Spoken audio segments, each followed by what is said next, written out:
How to log into Kaiser Permanente. Hey everyone, welcome back.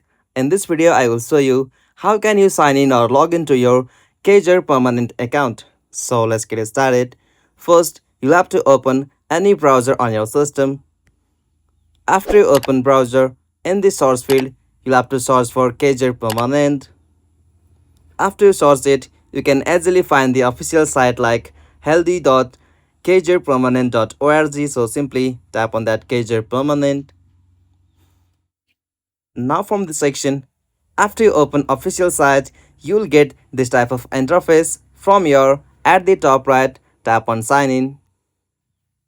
From the sign in page, you'll have to provide your user ID, and after you provide your user ID on the section password, you'll have to just enter your correct password for your user ID. After you provide it, tap on the option sign in over here, and after you tap on that, you'll be easily able to log into your Kaiser Permanente account. So this is the easiest and simplest method. Although you can also go the options like forgot user ID or password. If you have been forgotten, for that tap on user ID or password, and from the section you can easily forget your password if you don't remember that.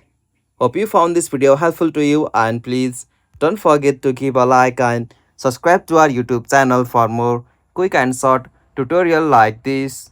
Thank you for watching this. Have a nice day.